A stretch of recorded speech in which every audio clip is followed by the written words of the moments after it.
मित्रांनो, Maharashtra B.Ed CET 2026 साठी असणारी करंट अफेअर्सची आपण सीरीज सुरू केलेली आहे. या सीरीजचा आजचा हा 10वा व्हिडिओ असून या व्हिडिओमध्ये आपण नोव्हेंबर महिन्यातले महत्त्वाचे करंट अफेअर्स आणि त्यावरती आधारित एम-सी-क्यू पाहणार आहोत. सोबतच त्या एम-सी-क्यूजचं डिटेल एक्सप्लेनेशन सुद्धा डिस्कस करणार आहोत. तर हॅलो विद्यार्थी मित्रांनो, मी तुमचा एज्युकेटर अरविंद आणि तुमचं स्वागत आहे ग्लोबल ऑनलाईनमध्ये. मित्रांनो, बी-एड सी-ई-टीच्या विद्यार्थ्यांसाठी असणारी लाईव्ह बॅच ग्लोबल ऑनलाईनमध्ये आम्ही 8 डिसेंबरपासून सुरू करत आहोत. या बॅचमध्ये तुम्हाला डेली लाईव्ह क्लासेस अवेलेबल असतील. डेली लाईव्ह क्लासेसमध्येच परीक्षेपूर्वीच तुमचा संपूर्ण सिलेबस मल्टिपल रिव्हिजन्सच्या माध्यमातून कव्हर केला जाणार आहे. सोबतच तुम्हाला रेकॉर्डेड व्हिडिओ लेक्चर सुद्धा अवेलेबल असतील. संपूर्ण अभ्यासक्रमाच्या नोट्स, 50 पेक्षा अधिक मॉक टेस्ट आणि 2000 पेक्षा अधिक एमसीक्यू सुद्धा तुम्हाला या बॅचमध्ये दिले जातील. बॅचला जॉईन करण्यासाठी स्क्रीनवरती दिलेल्या नंबरवरती कॉन्टॅक्ट करा किंवा प्ले स्टोअरवरती जाऊन तिथेही ग्लोबल ऑनलाईन ॲपमध्ये तुम्ही हा कोर्स जॉईन करू शकता. तर लवकरात लवकर या बॅचला जॉईन करा आणि महाराष्ट्रातल्या टॉपच्या बी-एड कॉलेजमध्ये ॲडमिशन घेण्याची तयारी सुरू करा. तर मित्रांनो, सुरू करूया आजच्या प्रश्नांना. प्रश्न आहे, which state is a home to India's first silicon carbide semiconductor manufacturing plant? Options आहेत ओडिशा, झारखंड, बिहार आणि हरियाणा. भारतातील पहिले सिलिकॉन कार्बाइड सेमीकंडक्टर उत्पादन केंद्र कोणत्या राज्यात स्थापन होणार आहे? तर विद्यार्थी मित्रांनो, भारताचे पहिले सिलिकॉन कार्बाइड सेमीकंडक्टर उत्पादन केंद्र ओडिशा येथे स्थापन केले जाणार आहे.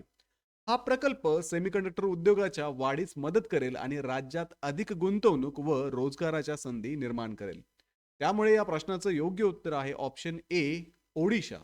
पुढचा प्रश्न आहे, which month is designated as chronic obstructive pulmonary disease awareness month? Chronic obstructive pulmonary disease जागृती महिना म्हणून कोणता महिना साजरा केला जातो? ऑप्शन्स आहेत ऑक्टोबर, नोव्हेंबर, डिसेंबर आणि जानेवारी.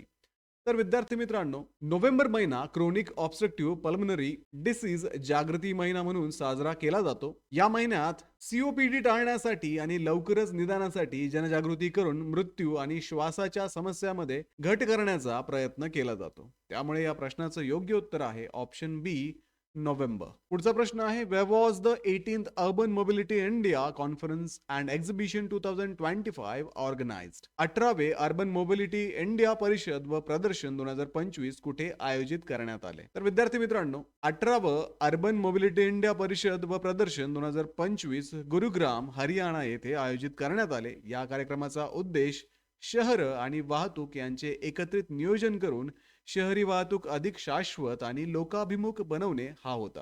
त्यामुळे या प्रश्नाचं योग्य उत्तर आहे ऑप्शन बी, गुरुग्राम, हरियाणा. पुढचा प्रश्न आहे, who was conferred the third edition of the Manohar Parrikar Yuva scientist award in November 2025? November 2025 मध्ये तिसऱ्या आवृत्तीचा मनोहर पर्रिकर युवा सायंटिस्ट अवॉर्ड कोणाला प्रदान करण्यात आला? ऑप्शन्स आहेत रितू आनंद, मीरा कृष्णन, साई गौतम गोपालकृष्ण आणि अरविंद राव. तर विद्यार्थी मित्रांनो, डॉक्टर साई गौतम गोपालकृष्णन यांना नोव्हेंबर 2025 मध्ये तिसरा मनोहर पर्रिकर युवा सायंटिस्ट अवॉर्ड प्रदान करण्यात आला. संगणकीय पदार्थ विज्ञान आणि प्रगत धातू मिश्रधातूंचे मॉडेलिंग या क्षेत्रातील त्यांच्या उल्लेखनीय कार्यासाठी हा सन्मान देण्यात आला, ज्यामुळे शाश्वत तंत्रज्ञान आणि उद्योग विकासास मदत होते. त्यामुळे या प्रश्नाचं योग्य उत्तर आहे ऑप्शन सी, साई गौतम गोपाल कृष्ण. पुढचा प्रश्न आहे, what are the names of the two mobile application launched by registrar general of India for India's first digital census 2027? भारताच्या पहिल्या डिजिटल जनगणना 2027 साठी भारताच्या निबंधक जनरलने सुरू केलेल्या दोन मोबाईल ॲप्सची नावे काय आहेत? ऑप्शन्स आहेत सेन्सस मॅपर आणि E census, digital location monitor आणि smart census, digital layout map आणि census 2027 house list. Option D, Bharat census app आणि जिओ टॅग इंडिया. तर विद्यार्थी मित्रांनो, भारताच्या पहिल्या डिजिटल जनगणना 2027 साठी डिजिटल लेआउट मॅप आणि सेन्सस 2027 हाऊस लिस्ट ही दोन मोबाईल ॲप्स सुरू करण्यात आली. या ॲप्सच्या मदतीने सरकारी गणना कर्मचारी घरांचे डिजिटल नकाशे तयार करून चाचणी टप्प्यातील जनगणनेसाठी आवश्यक माहिती गोळा करतात. त्यामुळे या प्रश्नाचं योग्य उत्तर आहे option C, digital layout map and census 2027 house list. पुढचा प्रश्न आहे, which north eastern state launch the gender based violence solve project to tackle rising violence against woman in November 2025? November 2025 मध्ये महिलांवरील वाढत्या हिंसाचारावर नियंत्रण आणण्यासाठी gender based violence solve project कोणत्या ईशान्य राज्यात सुरू करण्यात आला? ऑप्शन्स आहेत आसाम, मिझोरम, त्रिपुरा आणि सिक्कीम. तर विद्यार्थी मित्रांनो, मिझोरम येथे महिलांवरील वाढत्या हिंसाचाराला आळा घालण्यासाठी gender based violence solve project सुरू करण्यात आला. या प्रकल्पांतर्गत मुलांना लिंग समानतेबद्दल शिक्षण दिले जाते आणि महिलांना कौशल्य प्रशिक्षण देऊन त्यांना रोजगारक्षम व अधिक स्वावलंबी बनवण्यावरती भर दिला जातो. त्यामुळे या प्रश्नाचं योग्य उत्तर आहे ऑप्शन बी, मिझोरम. पुढचा प्रश्न आहे, Rahul VS who became India's 91st chess grand master in November 2025 belong to which state?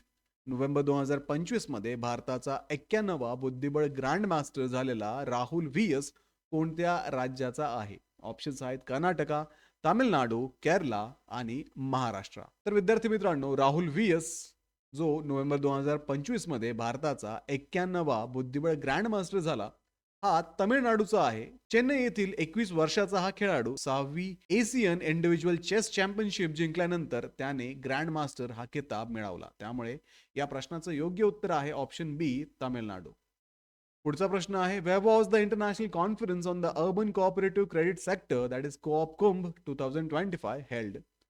Co-op Kumbh 2025 नावाच्या शहरी सहकारी पतसंस्था क्षेत्रावरील आंतरराष्ट्रीय परिषद कुठे आयोजित करण्यात आली? ऑप्शन्स आहेत न्यू दिल्ली, चेन्नई, हैदराबाद आणि बेंगलुरू. तर विद्यार्थी मित्रांनो, शहरी सहकारी पतसंस्था क्षेत्रातील कोऑप कुंभ 2025 ही आंतरराष्ट्रीय परिषद नवी दिल्ली येथे आयोजित करण्यात आली. या कार्यक्रमात शहरी सहकारी बँकांचा विस्तार आणि डिजिटल आर्थिक सेवा वाढवण्यासाठी दिल्ली डिक्लेरेशन 2025 नावाचा आराखडा जाहीर करण्यात आला. त्यामुळे या प्रश्नाचं योग्य उत्तर आहे option A, new Delhi.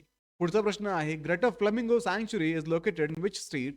Greater flamingo सँच्युरी कोणत्या राज्यात आहे? ऑप्शन्स आहेत कर्नाटका, केरला, तामिळनाडू आणि महाराष्ट्र. तर विद्यार्थी मित्रांनो, ग्रेटर फ्लेमिंगो सँच्युरी तामिळनाडू राज्यातील रामनाथपुरम जिल्ह्यातील धनुषकोडी भागात स्थित आहे. हे पर्यावरणीय दृष्ट्या संवेदनशील असलेल्या गल्फ ऑफ मन्नार बायोस्फेअर रिझर्व्हचा एक भाग आहे, जे सागरी जीवसृष्टी आणि पक्ष्यांसाठी अत्यंत महत्त्वाचे आहे. त्यामुळे या प्रश्नाचं योग्य उत्तर आहे ऑप्शन सी, तामिळनाडू. पुढचा प्रश्न आहे, which state has become the first in India to implement the amended Bharat net scheme? सुधारित भारत नेट स्कीम राबवणारे भारतातील पहिले राज्य कोणते बनले आहे? ऑप्शन्स आहेत राजस्थान, गुजरात, पंजाब आणि हरियाणा. तर विद्यार्थी मित्रांनो, सुधारित भारत नेट स्कीम संपूर्ण राज्यात लागू करणारे भारतातील पहिले राज्य पंजाब आहे. या योजनेअंतर्गत सर्व गावांना ब्रॉडबँड जोडणी देऊन ई हेल्थ आणि ई गव्हर्नन्स सारख्या सेवा ग्रामीण भागापर्यंत पोहोचवण्याचा उद्देश आहे. त्यामुळे या प्रश्नाचं योग्य उत्तर आहे ऑप्शन सी, पंजाब. तर विद्यार्थी मित्रांनो, हे होते नोव्हेंबर महिन्यामधील काही महत्त्वाचे करंट अफेअर्स आणि त्यावरती आधारित MCQ. ही सिरीज अशी सुरू राहणार आहे. त्यासाठी ग्लोबल ऑनलाईनला आत्ताच सबस्क्राईब करा. सोबतच विद्यार्थी मित्रांनो, महाराष्ट्र BEd CET 2026 साठी असणारी लाईव्ह बॅच जॉईन करायला विसरू नका. ही लाईव्ह बॅच 8 डिसेंबर पासून सुरू होत आहे. या बॅचमध्ये तुम्हाला डेली लाईव्ह क्लासेस दिले जातील. मल्टिपल रिव्हिजन्सच्या माध्यमातून तुमचा संपूर्ण सिलेबस परीक्षेपूर्वीच कव्हर केला जाईल. सोबतच विद्यार्थी मित्रांनो, जर तुम्हाला लाईव्ह लेक्चर्स अटेंड करणं पॉसिबल नसेल तर रेकॉर्डेड व्हिडिओ लेक्चर सुद्धा इथे अवेलेबल असतील. संपूर्ण अभ्यासक्रमाचे अपडेटेड नोट्स, 50 पेक्षा अधिक मॉक टेस्ट आणि 2000 पेक्षा अधिक MCQ सुद्धा तुम्हाला या बॅचमध्ये दिले जातील. तर आजच दिलेल्या नंबरवरती कॉन्टॅक्ट करा आणि या बॅचला जॉईन करा. भेटूया पुढच्या व्हिडिओमध्ये. तोपर्यंत एक्झामचं प्रिपरेशन सुरूच ठेवा. थँक्यू.